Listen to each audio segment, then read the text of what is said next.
Target higher secondary 2024 এই video' চিৰিজটোলৈ তোমালোকক সকলোকে স্বাগতম জনাইছোঁ। আজি আমি পুনৰ আৰম্ভ কৰিবলৈ লৈছোঁ এনে এটি প্ৰশ্ন যিটো প্ৰশ্ন অহা বৰ্ষত অৰ্থাৎ 2024 বৰ্ষত পৰীক্ষাত তোমালোকে দেখাৰ পূৰ্ণ সম্ভাৱনা আছে। এনে এটি প্ৰশ্ন লৈ আহিছোঁ, লগতে তাৰ উত্তৰ আৰু লগতে প্ৰয়োজনীয় কথাসমূহ আমি এই ভিডিঅ'টোৰ যোগেদি আলোচনা কৰিম।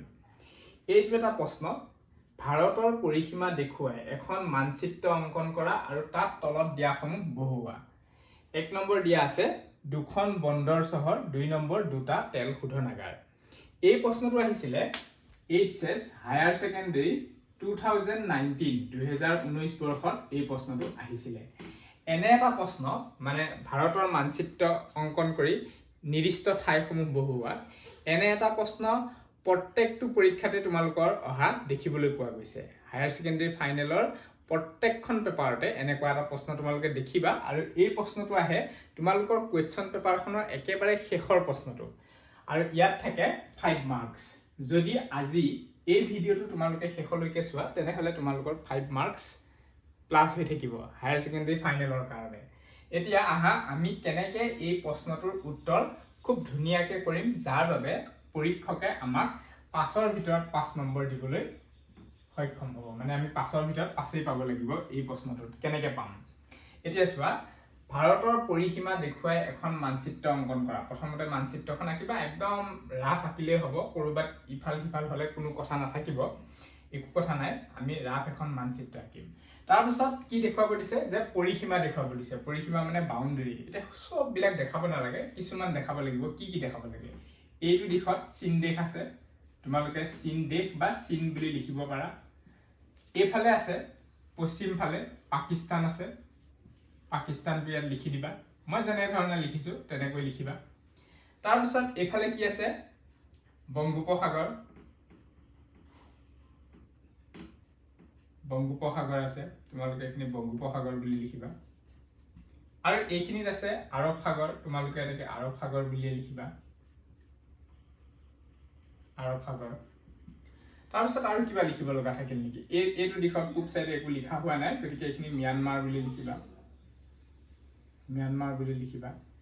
ইয়াত তোমালোকে বাংলাদেশ বুলি এইখিনি লিখিব পাৰা বা নিলিখিলেও হ'ব, কোনো কথা নাই। এইখিনিত বাংলাদেশ আছে, হ'ব। এইখিনি আমি ৰাফ হিচাপত লিখিলেও হৈ যাব যে আমি পৰিসীমাটো ভাৰতৰ মানচিত্ৰত দেখুৱালো। এতিয়া মানচিত্ৰ আঁকোতে আমি প্ৰশ্নখিনিলৈ যোৱাৰ আগতে এই কথাখিনি তোমালোকে লিখিবই লাগিব। এই প্ৰশ্নটোত দিছে পৰিসীমা দেখুৱাই, যদি প্ৰশ্নটোত পৰিসীমা দেখুৱাই বুলি শব্দটো নিদিয়েও তেতিয়াও আমি এইখিনি কথা লিখিব লাগিব। তোমালোকে এইখিনি নাপাহৰিবা যে পাকিস্তান, চীন দেশ, ম্যানমাৰ, বাংলাদেশ, বংগোপসাগৰ, আৰৱ সাগৰ, এই কথাখিনি তোমালোকে লিখিবাই। ইয়াৰ পাছত কি লিখিবা, যে মেপখনত কোনফালে কোনটো দিশ বুজাইছে, পূব, পশ্চিম, উত্তৰ, দক্ষিণ, এই কথাটো লিখিবলৈ একেবাৰে নাপাহৰিবা। তোমালোকে এইখিনিতে লিখিব পাৰা এনেকুৱাকে এটা পূৰণ যোগ চিন দি পেলাই তোমালোকে লিখিবা, এইফালে পূব দিশ, এইফালে পশ্চিম। এইটো দিশটো দেখাবই লাগে, নহ'লে নম্বৰ কম পোৱাৰ সম্ভাৱনা থাকিব। উত্তৰ আৰু এইফালে দক্ষিণ। ধুনীয়াকৈ তোমালোকে এনেকৈ কাৰ চিন দি দিবা, পূব, পশ্চিম, উত্তৰ, দক্ষিণ, হৈ গ'ল। এইটোৱে তোমালোকক কি বুজালে, এই মানচিত্ৰ বা এই মেপখনৰ দিশটো বুজালে, যে কোন দিশত কি কি আছে। এতিয়া এইখিনি হ'ল এজ এ হোল কথা, যিখিনি কথা আমি যিকোনো প্ৰশ্ন আহিলে আমি লিখিব লাগিব। ইয়াতে উত্তৰ যিয়ে মানে কৰিবলৈ যিয়ে নিদিয়ক, ইয়াতে দুখন বন্দৰ চহৰ, দুটা তেল শোধনাগাৰ কথা দিছে, সেইবোৰ নিদি বেলেগো দিব পাৰে, তেতিয়াও তোমালোকে এইখিনি কথা গোটেইখিনি লিখিব লাগিব। এতিয়া আমি উত্তৰটোলৈকে আহিছোঁ। এইখিনিতো ধুনীয়াকৈ লিখি ল'লা, আৰু এইটো এনচাৰে এইটো হ'ব, উত্তৰে আমি এইখিনি কৰি আছোঁ। দুখন বন্দৰ চহৰ। বন্দৰ চহৰ মানে ইংৰাজীত যাক পৰ্ট চিটি বুলি কয়। পৰ্ট মানে বন্দৰ, জাহাজ বন্দৰবিলাক থাকে যে। এতিয়া বন্দৰ চহৰ কি কি আছে? মুম্বাই আছে, কলিকতা আছে, আৰু বহুতো আছে। আমাক দুখনহে লিখিব দিছে, আমি সেই দুখনেই লিখিম। এতিয়া উত্তৰত তোমালোকে লিখিবা 1 নম্বৰ, যে দুখন বন্দৰ চহৰ, দুখন বন্দৰ চহৰ কি কি দিবা, মুম্বাই, মুম্বাই আৰু এখন কলিকতা, এনেকৈ লিখিবা। এতিয়া মুম্বাইটো তোমালোকে এটা চিন দিয়া ধৰা মুম্বাই বুলি ডাইৰেক্ট লিখি দিব পাৰা মুম্বাই এইখিনি মানে তোমালোকৰ মুম্বাই আছে বুজি পাইছা ধৰিব পাৰিছা নে এই জায়গাটোত মুম্বাই আছে তোমালোকে লিখি দিয়া মুম্বাই কিয় লিখিলো মুম্বাই কাৰণ বন্দৰ চহৰ এখন হৈছে মুম্বাই আৰু এখন কলিকতা এইখিনিত আছে কলিকতা ওয়েস্ট বেংগল পশ্চিম বংগত আছে ইয়াত লিখা কলিকতা হৈ গ'ল তাৰপিছত 2 নম্বৰটো কি দিয়া আছে দুটা তেল শোধনাগাৰ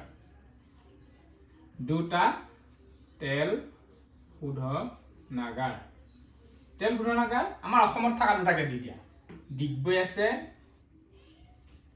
আৰু কি আছে বঙাইগাঁও আছে আৰু নুমলীগড় আছে নুনমাটি আছে হ'ব আমি দুটা লিখিলো এটা ডিগবৈ আৰু এটা বঙাইগাঁও ডিগবৈ এইফালে পূব দিশত আছে এইখিনি মানত আছে ইয়াতে আমি কি বুলি দিলে এনেকৈ কাৰচিনডাল দিব পাৰা যে ডিগবৈ আৰু এটা কি দিলা বঙাইগাঁও এইখিনি মানত আছে বঙাইগাঁও কাৰচিন দি লিখি দিলা ওপৰত বঙাইগাঁও হৈ গ'ল তোমালোকৰ কোৱেশ্চন আনসাৰ কিমান সময় লাগিলে একেবাৰে কম সময়ৰ ভিতৰত তোমালোকে মানচিত্ৰ লগতে মানচিত্ৰ অকাটো বাৰু মই নেদেখালো বাকি গোটেই কথাখিনি কম সময়তে হ'ল মানচিত্ৰ অকাটো মই এই কাৰণে দেখুৱা নাই তোমালোকৰ আগৰ এটা ভিডিঅ'ত কেনেকৈ এখন মানচিত্ৰ আঁকিব লাগে মই তোমালোকক দেখুৱাইছো একেবাৰে কম সময়ৰ ভিতৰত অতি সহজে তাৰ লিংকটো মই ডেসক্ৰিপচনত দি থৈছো তোমালোকে ডেসক্ৰিপচনত গৈ কেনেকৈ এখন ভাৰতৰ মানচিত্ৰ আঁকিব পাৰি একদম ধুনীয়াকৈ সেইটো তোমালোকে চাই লবা তে বাকিখিনি হৈ গ'ল উত্তৰটো হৈ গ'ল এইখিনি শেষ কাম আৰু কৰিবলগীয়া একো নাই তে কিছুমানে কি কৰে ধৰা এই মুম্বাইটো মুম্বাই বুলি নিলিখি ইয়াতে এটা চিন দিয়ে ধৰা হ'ল এনেকুৱা এটা চাৰিচুকীয়া ঘৰ দি দিলে তেতিয়া এই ঘৰটো ইয়াত দি দিলে তেতিয়া মুম্বাইটো নিলিখিলেও হ'ব বা এই ফুটটো নিদিলেও হ'ব অকল এই ঘৰটো দি থলে হৈ যাব কাৰণ এই ঘৰটোৱে কি বুজাইছে মুম্বাই বা বৰ্গটোৱে তাৰপিছত এটা ত্ৰিভুজ আঁকি দিলে ত্ৰিভুজটোৱে কি বুজাইছে ধৰা কলিকতা তে কলিকতাৰ জেগাতে ত্ৰিভুজটো আঁকি দিলে তেতিয়া কলিকতা বা এই ফুট এইবোৰ দিব নালাগে আৰু তেনেকেও কোনোবাই আঁকে সেইটো এটা শুদ্ধ প্ৰচেছ গতিকে এইখিনিৰ জৰিয়তে মই ভাবিছো তোমালোকে এই প্ৰশ্নৰ উত্তৰটো খুব ধুনীয়াকৈ বুজি পাইছা ইয়াতে যিয়ে নাহক ইয়াত বেলেগ বেলেগ থাকিব পাৰে হয়তো কাগজ কল দিব পাৰে কেতিয়াবা হয়তো পশ্চিম ঘাট পৰ্বত ক'ত আছে সুধিব পাৰে কেতিয়াবা নদীৰ নাম দিব পাৰে কোনখন নদী ক'ত আছে এইখিনি কাৰণে তোমালোকে ভাৰতৰ মানচিত্ৰৰ কিতাপখনত মানচিত্ৰখন ভালকৈ চাব লাগিব যে ক'ত কি আছে কোনফালে কোনখন ৰাজ্য আছে এইখিনি কথা অকমান চালে নিশ্চয় বুজিব পাৰিছা আশা কৰিছো এই ভিডিঅ'টোৰ যোগেদি তোমালোকে এটা নতুন কথা জানিব পাৰিলা